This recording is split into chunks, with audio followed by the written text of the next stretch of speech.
Hello YouTube, and hello the world. I'm the Celestial Swede. Greedy politicians doing everything in their power to get their filthy paws on your hard-earned cash. Are you sick of it? Working from dusk till dawn like another ant in the fucking colony? Then you've come to the right place. Greed, war, and misery. Why can't we all just fucking get along? Listen to me, they control everything. They control every part of your life. So ask yourself a question. Who decided what your time is worth? Do you really believe their fucking lies like they're some benevolent kind of fucking god? Or do you want to be another deer stuck in fucking headlights getting shot?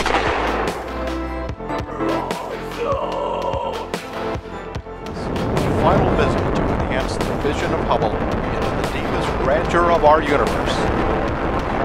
There may be darkness out there trying to consume us, but I promise you that I will light the fire in your heart. Look to the skies and stare at the stars and tell me that this life is not fucking amazing. Don't believe their lies, don't believe their precious new world order. We will fight until the last man stands, and we will be victorious.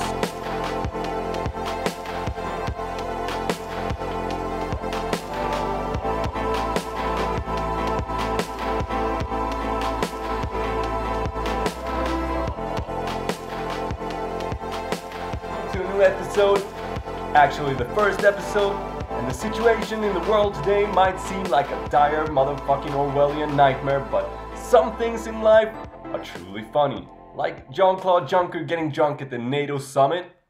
Hello there, Stefan. Pow! Bitch. Pow! Pow! Bitch. Pow! But honestly, could we expect anything else from the President of the European Commission? I mean, Mr. Juncker's quite questionable handling of the Selmayr affair has left him quite vulnerable, and I can't say that it instills too much confidence in the European Union right now.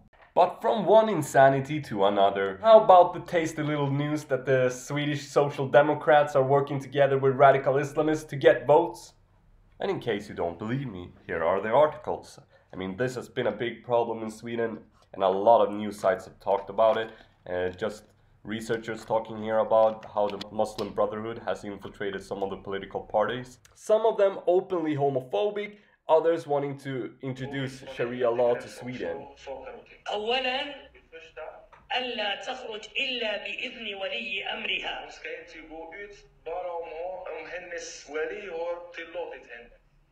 But even though we know this and they openly say it, I could be considered a racist for saying that this might be a fucking problem.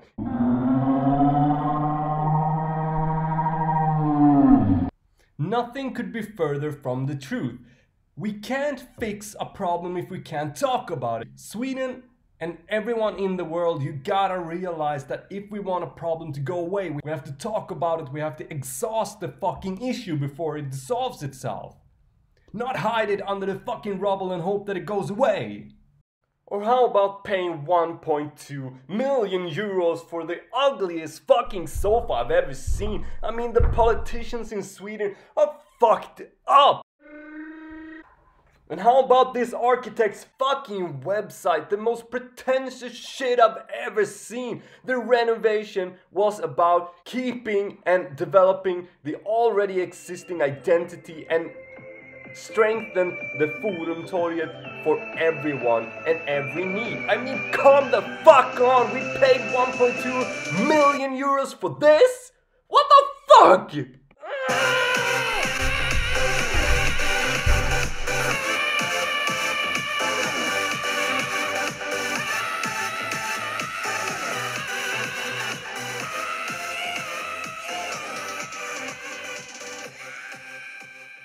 Now for the creme de la creme, the piece de resistance, the French motherfucking Revolution.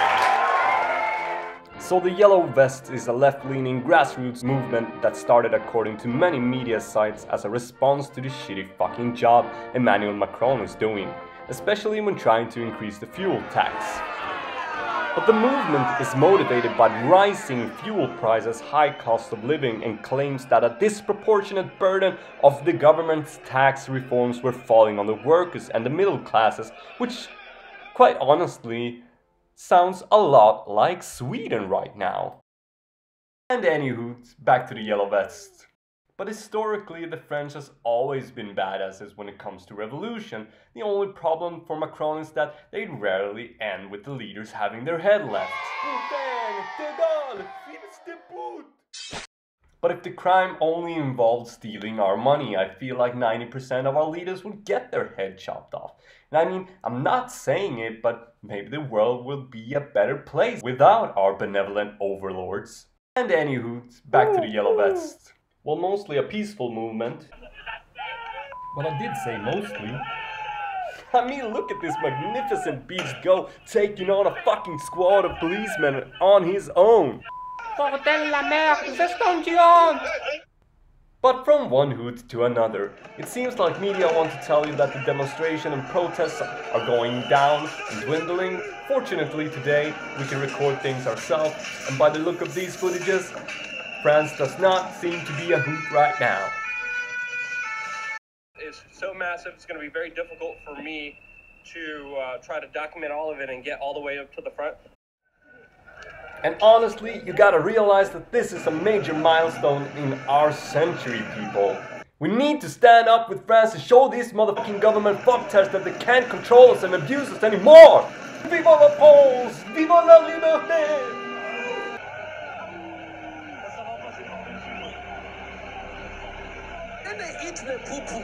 And I mean, I can't be the only one thinking our government is doing a shitty job, no pun intended.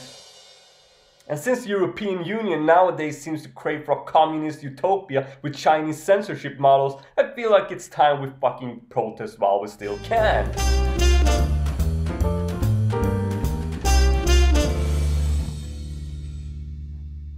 And then when you tell people about it, they're like, huh, ain't got nothing to do with me.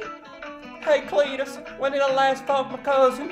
Oh gosh dang it, Rupert, I think it was about 9 months ago.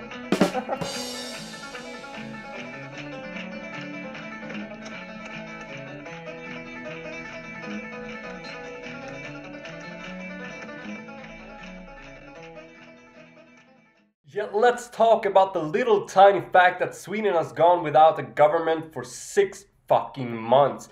And honestly, it's not like we notice anything, it's shit anyway, but the problem is how they act. They act like children. And even though I sympathize with Norlén, I mean, he's the one that has to fix this kindergarten situation.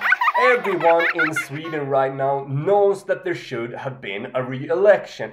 But the problem is that he ain't got the fucking cojones for it. But hopefully this will lead to the end of our fucking bloc politics. The funny thing about it is that 2 parties have now switched sides. This, in essence, means that the bloc party system is dead, because mind you, this system has been in place for 30 years, in basically the same constellations. Sorry about that. This country has run for too long, trying to please everybody, and folks, that doesn't work. Sweden might be big enough for all of us. We don't have the intricate system at place to take care of everybody in the world without falling ourselves. So our government has actively tried to subjugate any criticism of immigration since the 60s, all in the name of the moral superpower Sweden. And everybody in Sweden knows that we're not fucking moral superpower. We're just as shitty as all other countries right now. We hide our problems like we hide our unemployment. We give people shitty jobs that you basically don't do anything just so we can hide your statistics. Hide it under the fucking rubble and hope that it goes away. Have this idea that they got rich by being a peace-loving nation. I mean, Swedes termed themselves and tried to get the world to see them as a moral superpower. This is hypocrisy, because Sweden didn't get to be one of the richest countries in the world through socialism. It got to be one of the richest countries in the world by staying out of 2 world wars and then selling arms to both sides. But I guess peace-loving sounds better than war profiteer. And since no one wants to talk about it, and what do we do when we smell problems? Swedes hide their heads in the sand. That's the typical move a Swede do. So what usually happens when you ignore a problem is that it fucking blows up in your face. So it comes as no surprise to me why the right-wing parties are rising in polls. It's easy. The government has tried everything in their power to hide the statistics of immigration. And what usually happens when the emperor wears no clothes? Or how about the fact that foreign-borns, though only consisting of 10% of population, account for 60% of the rape cases?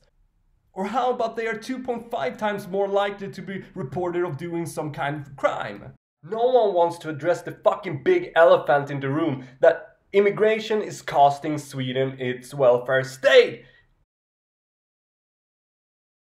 It's fucking easy. I can only speak for myself, and no one is pointing the blame at the immigrants as persons. The politicians are the ones to blame for the faulty integration and the segregation that has been rampant since the 90s. And you know it, I know it, I just got the fucking balls enough to say it. It boggles the mind how people have seen this since the 90s and no one has done shit to fix it.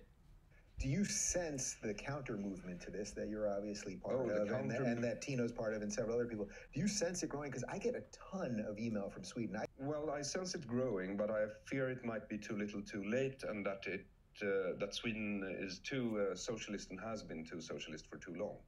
Culturally and socially socialist, economically not so much.